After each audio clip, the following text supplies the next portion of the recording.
New টাউনের খবর তো দেখছিলেন, এবার ধূপগুড়ির দিকে নজর রাখবো। সেখানে আবার লিজের জমি ফেরত দিতে হবে, এ কারণেই আন্দোলন পুরসভার বিরুদ্ধে। লিজের জমি ফেরত দেওয়ার দাবিতেই পুরসভার বিরুদ্ধে আন্দোলনের ছবি।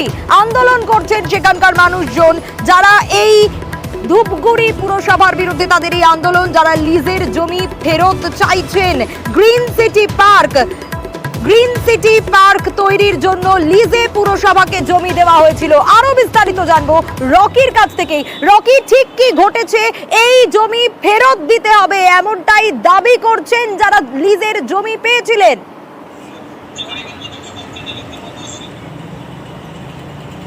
দেখো সোনিয়া, তোমাকে বলে রাখতে চাইবো, জলাভূমি ভরাট হয়ে গিয়েছে এবং যেখানে পার্ক করার কথা ছিল গ্রিন সিটি নামে পার্ক, সেই জায়গায় অন্য কোনো প্রতিষ্ঠান গড়ে তোলার কথা বলছে ধূপগুড়ি পৌরসভা। আর এটাই বেজায় চটে গিয়েছে দানকারী ক্লাব। তাদের অভিযোগ রয়েছে শর্ত সাপেক্ষভাবে 2014 সালে ক্লাবের 7.5 বিঘে জমি তারা কিন্তু পৌরসভাকে দান করেছিল। সেখানে একটি জলাভূমি ছিল, সেই জলাভূমিকে টিকিয়ে রেখে সেখানে গ্রিন সিটি পার্ক করা হবে। কিন্তু সেখানে সেই জলাভূমিকে ভরাট করে ফেলা হয়েছে। প্রায় 5 বিঘের মতো জলাভূমি কিন্তু ইতিমধ্যে ভরাট হয়ে গেছে। আমার পিছনে যে জায়গাটি দেখছো দেখে মনে হতে পারে একটি মাঠ, কিন্তু এখানে আগে একটি ছিল জলাভূমি। যে জলাভূমিটাকে কিন্তু ভরাট করে দেওয়া হয়েছে। আর সেই জলাভূমিকে পুনরুদ্ধার করার জন্য এবং তাকে সেই আগের রূপ দেওয়ার জন্য কিন্তু আন্দোলনে নেমেছেন এলাকার বাসিন্দা থেকে শুরু করে ক্লাব কর্তৃপক্ষ। তাদের অভিযোগ শর্ত সাপেক্ষভাবে ধূপগুড়ি পৌরসভা তথা নিয়ন্ত্রণকালীন তৃণমূলের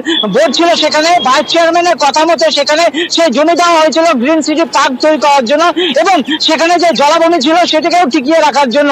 সেক্ষেত্রে দেখা যাচ্ছে যে সেই জলাভূমিকে ভরাট করে দেওয়া হয়েছে বলে অভিযোগ করেছে ক্লাব কর্তৃপক্ষ এবং তারা কিন্তু সোচ্চার হয়েছে। রীতিমতো কিন্তু সেই জায়গাতে প্লাকার্ড লাগিয়ে রীতিমতো আন্দোলন শুরু করেছেন এলাকার বাসিন্দা থেকে শুরু করে ক্লাব কর্তৃপক্ষ। তারা চাইছেন তাদের যে জমি সেই জমি পুরসভার তরফ থেকে কি কোনো রকম কোনো আশ্বাস পাওয়া গিয়েছে? পুরসভা কি বলছেন? দেখো, সেই সময়কার যিনি ভাইস চেয়ারম্যান ছিলেন তার সঙ্গে আমরা যোগাযোগ করার চেষ্টা করেছিলাম, কিন্তু তার কোনো রকম প্রতিক্রিয়া পাওয়া যায়নি। কিন্তু প্রশাসক বোর্ডের যে সদস্য রয়েছেন তিনি কিন্তু বিষয়টি বলেছেন, হ্যাঁ সেই সময় জমি নেওয়া হয়েছিল গ্রিন সিটি পার্ক তৈরি করার জন্য, কিন্তু সেই জায়গায় এখন অন্য কিছু যদি কেউ করে, কোনো নেতা নিজের ইচ্ছে মতো কিছু করার চেষ্টা করে, সেটা তাদের ব্যক্তিগত ব্যাপার। সেই বিষয় নিয়ে কিন্তু ক্লু পেতেছে পৌরসভা কর্তৃপক্ষ। আর এদিকে কিন্তু বৃহত্তর আন্দোলন আমার হুঁশিয়ারি দিয়েছেন এলাকার মানুষ থেকে শুরু করে ক্লাবের সদস্যরা। তারা চাইছে তাদের যে জমি, যে জলাভূমি, তা পুনরায় উদ্ধার করা হোক। আর প্রশাসনের দ্বারস্থ হয়েছেন তারা এবং তারা আন্দোলনে নেমেছেন। সোনিয়া, বেশ রকি। 2014 সনে ধূপগুড়ি পৌরসভার অনুরোধে, পৌরসভার আহ্বানে ইকো ট্যুরিজম পার্ক করবার জন্য আমরা শর্ত সাপেক্ষে দান করি। সে যে কন্ডিশনগুলো ছিল তার মধ্যে সবচেয়ে বড় কন্ডিশন ছিল যে যদি তারা ইকো ট্যুরিজম পার্ক করতে না পারে তাহলে জমি ক্লাবকে ফেরত দিতে বাধ্য থাকবে।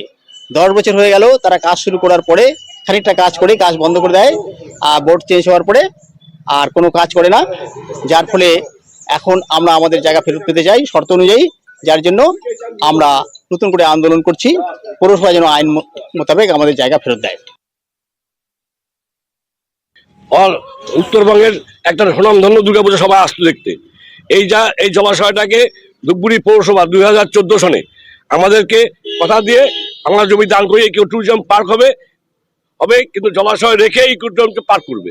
কিন্তু সেই পার্কও হলো না, জলাশয়টা বুঝে ফেললো। আমরা এর প্রতিবাদে আমরা আমাদের জায়গা আমরা ফেরত চাচ্ছি। আমরা পুনরায় জলাময় হোক, আমরা চাই আমাদের জমি ফিরিয়ে দেওয়া হোক।